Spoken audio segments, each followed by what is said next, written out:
आता आपण question number 10 पाहायचा आहे. क्वेश्चन नंबर 10 हा ॲक्टिव्हिटी बेस्ड क्वेश्चन आहे. वाचून घेऊया आपण काय काय सांगितलेलं आहे. In the adjoining figure quadrilateral ABCD is a trapezium. आपल्याला काय सांगितलेलं आहे, क्वाड्रिलॅटरल जो आहे तो कसा आहे, ट्रॅपिझम आहे. ट्रॅपिझममध्ये काय असतं, एक साईड जी असते ती पॅरलल असते, दुसरी साईड पॅरलल नसते आणि हाईट असते. आता पुढे त्यांनी सांगितलेलं आहे AB पॅरलल CD. मी तुम्हाला सांगितलं ट्रॅपिझमची एकच साईड पॅरलल असते, दुसरी साईड पॅरलल नसते. पॅरललोग्रामच्या दोन्ही साईड्स ज्या आहेत ते पॅरलल असतात. ट्रॅपिझमची एकच साईड किंवा आपण म्हणूया एकच पेअर जी आहे ती पॅरलल असते. AB parallel CD and its area is 33 centimeters square. From its information given in the figure, find the lengths of all sides of the trapezium ABCD. Fill in the empty boxes to get the solution. Activity based question आहे. Activity दिलेली आहे, कसं सोडवायचं बघूया. आपल्याला जे आहे area of a ट्रॅपिझम काढून किंवा त्याचा जो फॉर्म्युला आहे तो वापरून हे उत्तर काढायचं आहे. त्यांनी म्हटलेलं आहे quadrilateral ABCD is a trapezium. AB parallel CD area of trapezium ABCD is equal to 1/2 in the bracket AB plus CD into काहीतरी दिलेलं आहे. आठवा ट्रॅपिझमचा आपला फॉर्म्युला एरिया ऑफ ट्रॅपिझमचा काय आहे, 1/2 into sum of parallel side into height. AB plus CD दिलेली आहे. AB parallel to CD सांगितलेला होता, sum of parallel sides into height. Height बघा इथे काय आहे, AM आहे. मग इथे लिहून घ्या AM. आता त्यांचे आपल्याला दिलेल्या ज्या लेन्स आहेत त्या भरायच्या आहेत. ABची किती दिलेली आहे, x भरली इथे x. CDची किती दिली आहे, 2x + 1 दिलेली आहे, भरली. आता AMची किती दिली आहे, x-4 लिहून घ्या इथे x-4. त्याच्याचबरोबर एरिया ऑफ ट्रॅपिझम दिलेला होता, तो होता 33 सेंटीमीटर स्क्वेअर. तो इथे भरून घेतलेला आहे. म्हणजे आपला काय झाला answer, 33 is equal to 1/2 in the bracket x + 2x + 1 into x-4.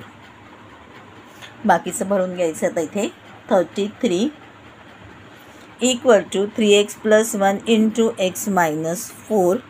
Sorry x-4 नको इथे लिहूया, काय लिहायचं ते मी तुम्हाला समजावून सांगते. आता बघा इथे x + 2x + 1 होता, x + 2x होता म्हणून मी ते 3x + 1 लिहून घेतलेला आहे. ते 1/2चं काय झालं किंवा इथे आपल्याला काय आन्सर द्यायचं आहे x-4च्या इकडे, ते एकदा बघून घेऊया आपण.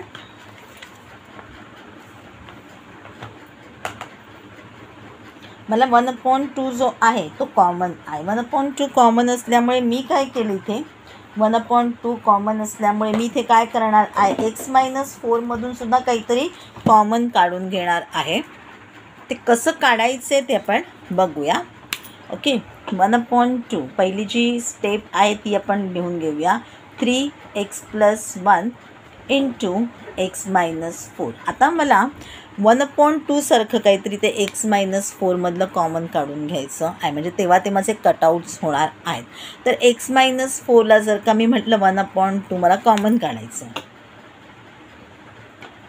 तर मग इथे माझं काय राहील, तर मी म्हटलं x आहे, म्हणजे x आहे म्हणजे +1 आहे.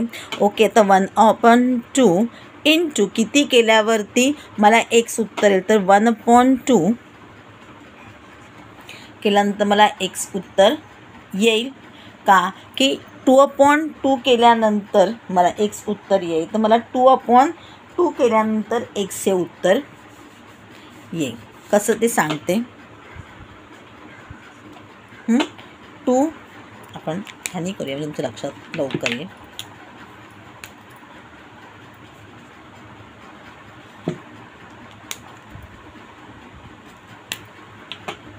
1/2 मला कॉमन काढायचा आहे आणि 2/2 लिहून घेतलं.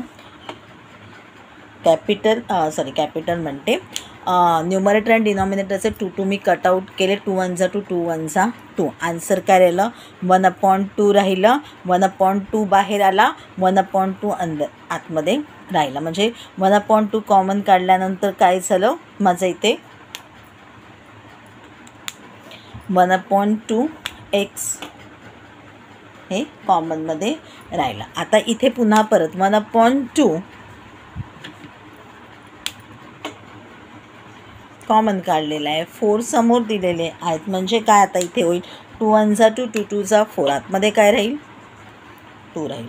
ठीक आहे, मी ते लिहून घेतलं मायनसची साईन ॲज इट इज आणि 4च्या ऐवजी काय लिहून घ्यायचं आहे आन्सर काय 2 झाला. कॉमन आला हा 1/2.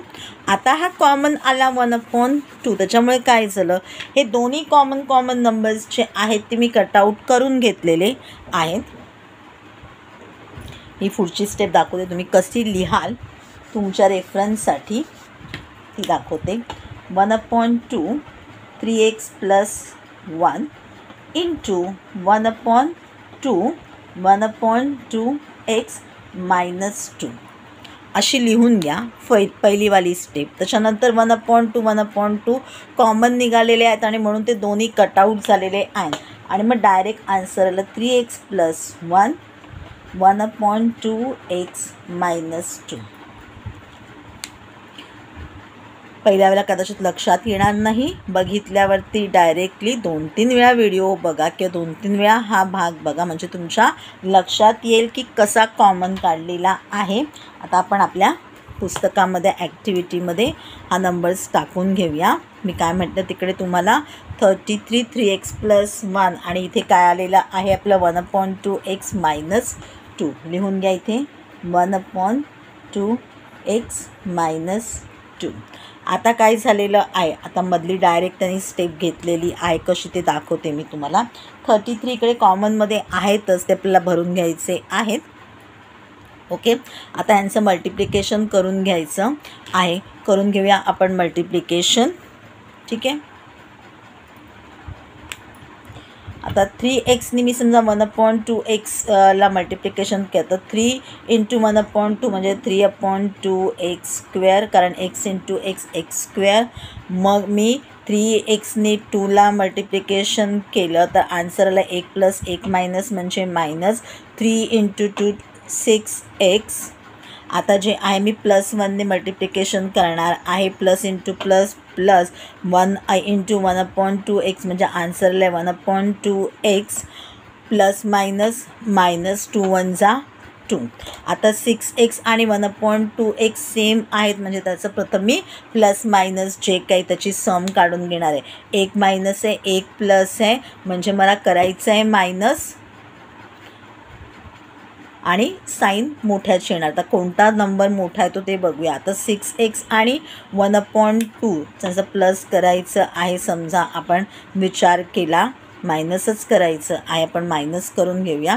6/2x म्हणजे काय 6 2 जा 12 12 - 1 = आन्सर आपलं येईल 11x म्हणजे आपला आन्सर कसा आलेला आहे इथे 3/2x²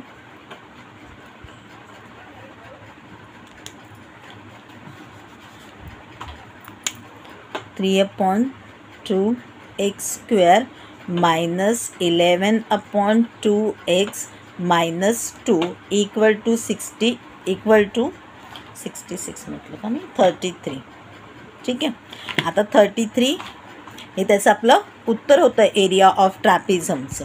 आता इथे काय झालं इथे 2 आहे इथे 2 आहे किंवा आपण अर्धे म्हणूया फ्रॅक्शनमध्ये आहेत आणि अर्धे कंप्लीट नंबरमध्ये आहेत म्हणजे मग आपण LCM काढला तो निघाला 2. मग आपण जे आहे आपला आन्सर जे आहे ते क्वाड्रेटिक इक्वेशनमध्ये कन्वर्ट करून घेऊया किंवा आपण म्हणूया होल नंबरमध्ये आपण कन्वर्ट करून घेऊया. आपला जर का 2 हा LCM आलेला आहे तर सगळ्याला 2ने आपल्याला मल्टिप्लिकेशन करावं लागेल. 33 2 जा 66 = 3x² - 11x - 2 2 जा 4. ठीक आहे, आता 3x² - 11x - 4. मग आता आपण हा 66 जो आहे तो एका साईडला करून घेऊया. आपण लिहिलं 0 = 3x² - 11x - 4 प्लस 66 झाला -66 म्हणजे आपला आन्सर आलं 3x² - 11x - 44 म्हणजे -4 - 66 म्हणजे आपल्याला करायचं आहे प्लस आणि आन्सर ला साईन येणार आहे मायनसची, कॉमन साईन आहे म्हणून 66 + 4 = 70. आपलं क्वाड्रॅटिक इक्वेशन तयार झालेलं आहे 70. ठीक आहे. ओके, आता 73 जा 210, 210चं असं आपल्याला बायफर्केशन करायचं आहे की त्याची मायनस केल्यानंतर आन्सर आपलं 11 येईल. तर आपण बायफर्केशन असं करूया त्याचं.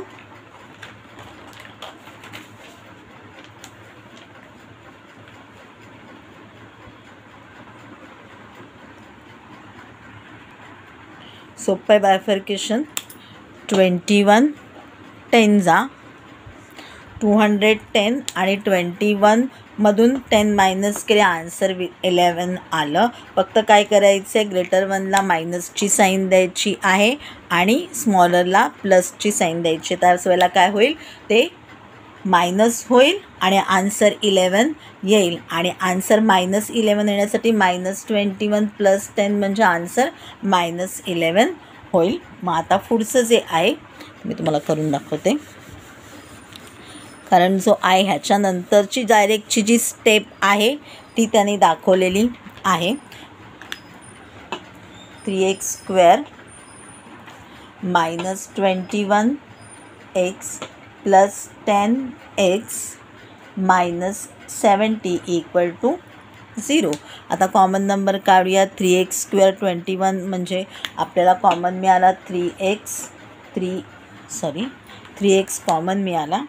मग इथे काय राहणार आहे, फक्त x राहणार आहे, x - 7 बरोबर आहे.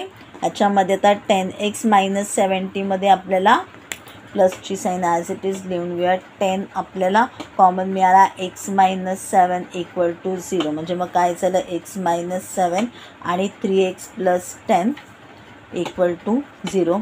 बघा, या स्टेजवरती त्यांनी आणून आपल्याला सोडलेलं आहे आपल्या पुस्तकामध्ये.